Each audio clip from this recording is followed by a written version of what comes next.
Welcome back, everybody. So today we're basically, well, how about this? In this video, we'll be working on 3 cars.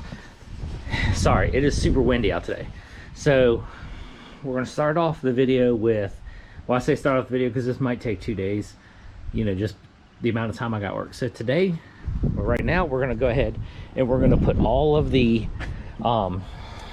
rockers on this motor.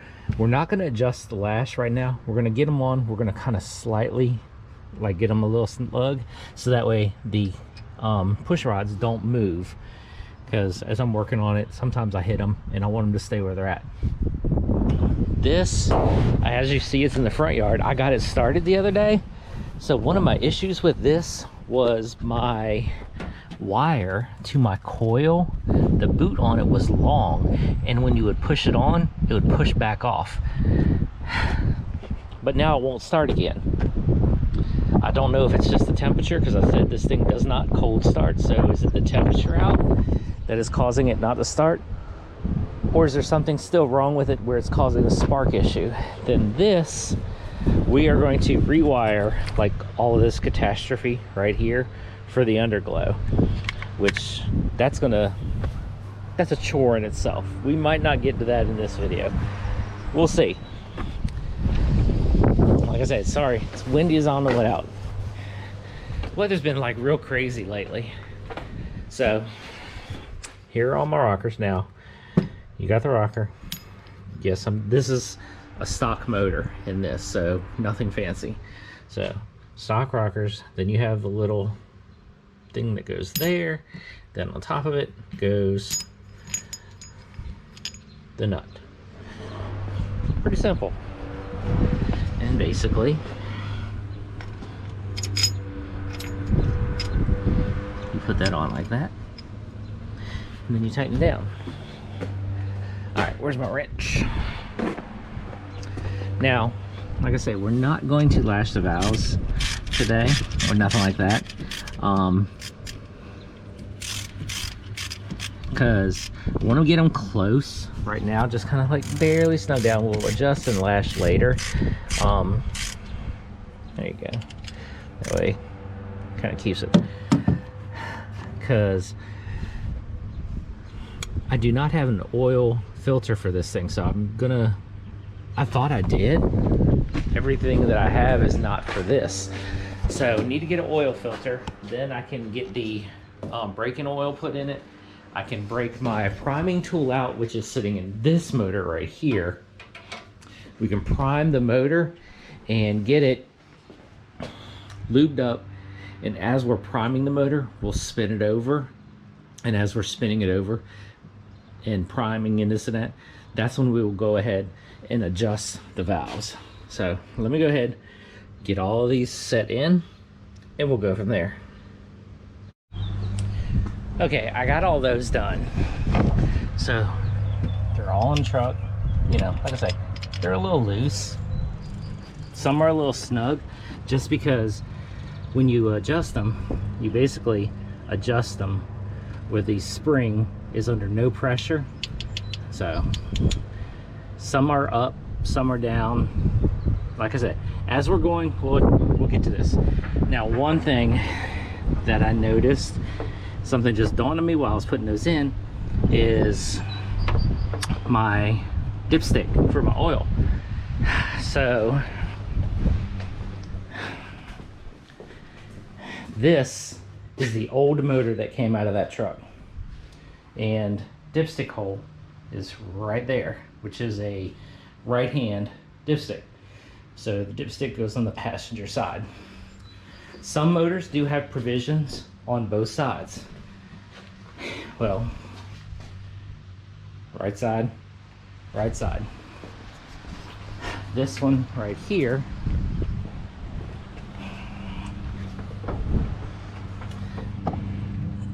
there's the hole right down there. This is a left-hand dipstick. Now that kind of like really sucks, because I mean, here's a dipstick right here. This is the one that came off of the motor that came out of there. I went ahead and just kind of slapped this one on time being. So this is how it goes, you know, just like that. Goes in the block, bolts on the side, just like this. We'll go into the block, bolt onto the side of the head. That is the dipstick that came out of this truck off that motor. That's the one that came off that motor, of course. Ooh, hey, bleeding. Don't have a left hand, I have right hands, because that's kind of a big deal. So I guess that's something new I'm gonna have to order, because this, the way the bracket is, all that kind of stuff, if I did have a right hand, there's no bolt to bolt it onto there. Yeah, there's nothing really to bolt it onto this side either, but we could figure out something. There's plenty of alternatives. So, and those are all the dipsticks I have, which is kind of weird. I know this motor came with one. I'm gonna have to look around. Maybe I'm missing something. I have parts laying everywhere. I mean, there's two totes down there. There's stuff in the back. I have stuff laying everywhere. So, who knows? All right, now, let's go ahead and get on to the Silverado here. I want to, now again, sorry it's so windy.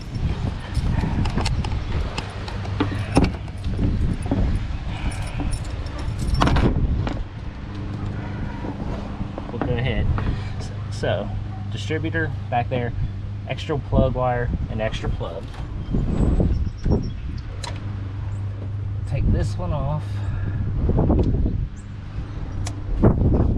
Set that there, and then we will set that right there. Plug wire. All right, I'm gonna pause this because you can't zoom with a GoPro while it's recording. So let me stop this so I can zoom in. All right, let's see now. It's zoomed in. Let's see if I can see a spark.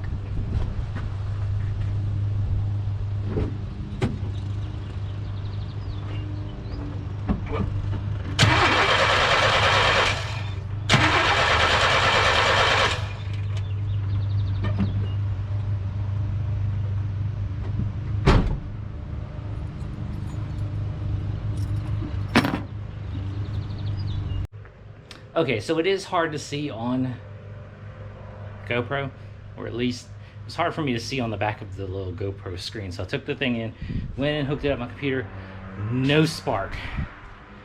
So I have no idea what's up with this thing. This thing is hit or miss. Like the other day, came over, looked at it, trimmed the boot down on the spark plug wire, because like we said, this seemed long where it hooks onto the coil. So this isn't the one, but I'm just saying we trimmed 1/4 of an inch off of it so the rubber wasn't pushing back. Fired right up, no issues. Now today, again, no spark whatsoever. No clue, whatever. All right, I gotta be somewhere in a little while, so we're gonna pick this video back up tomorrow and we'll get on something on the cars. So see you tomorrow. Well, it's the next day and it's raining, so I guess I'm not getting out and working on my cars. But if you read the title of the video, yeah. So I guess that's why, you know, the Honda was over there, now it's over there. So yeah, I got in trouble by the city. Second note that I've gotten. So first note was about this, because it was running, you know, it had expired tags on it, all that kind of stuff. So I fixed that. You know, well, I guess I got this letter.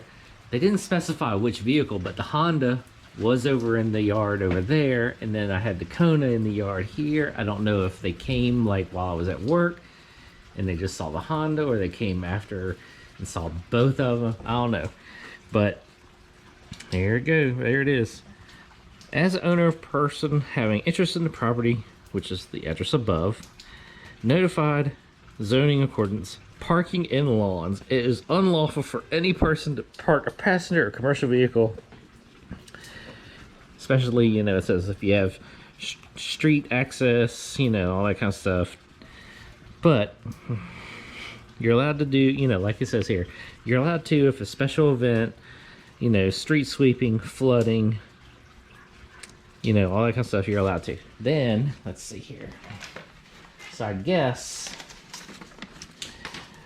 let's see.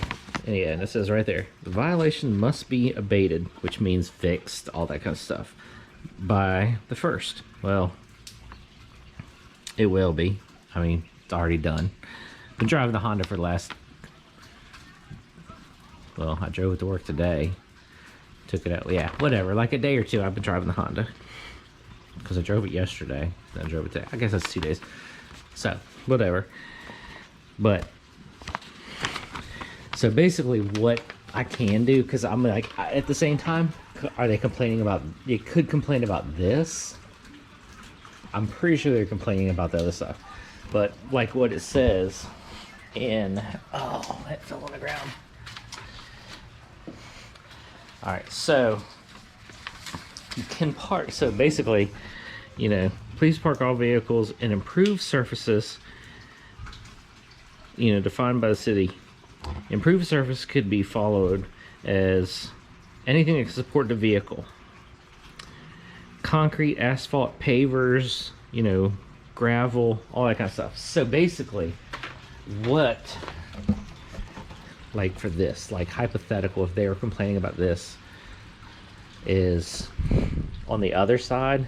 I mean, that wheel's in the dirt, obviously, but on the other side, I could take pavers and put one underneath the wheel and then make a nice little path from the back wheel to the concrete pad right there, the driveway. Then they really couldn't say nothing because it'd be on pavers. Of course, it's raining, and it's supposed to rain for the next couple days. Yeah, we'll get this fixed, but you know, the Honda's out of there. We'll fix this, but you know, like, hey, I did say it in a video a long time ago that the rules and the laws changed, and I was probably going to get in trouble. Well, I got in trouble. They did kind of lie on the fees though, because like they were like $15, you know, for their first offense. Yeah, it's up there. It says $100 for the first offense. Yeah. So we definitely got to get that fixed. But like I said, I think it was just that they were complaining about the Honda over there and the Kona in the yard right there. But we're still going to go ahead and lay this out. I'm probably going to have to get wet to do it because I was looking at the weather. It's supposed to rain for the next couple days. So, hey, it is what it is. We'll get this fixed, and we will, which I'll probably do that tomorrow. Because today's supposed to rain like hardcore all day. Tomorrow's supposed to be a lot less. But hey, yes, I got in trouble with the city. Again. Think I would learn my lesson? No. As long as I don't get fined, I'm not going to learn my lesson. Oh well. So we can't get out and work on anything. So I guess we're just going to have to end this video. But yeah, got in trouble with the city. Is what it is. Next video, we're going to be, of course, we're still going to work on this. I've got stuff. We got stuff to do. And then I did some research, and we're going to like really try to get into the Silverado. I've got some things that I can look at to see why it's not getting spark yet again.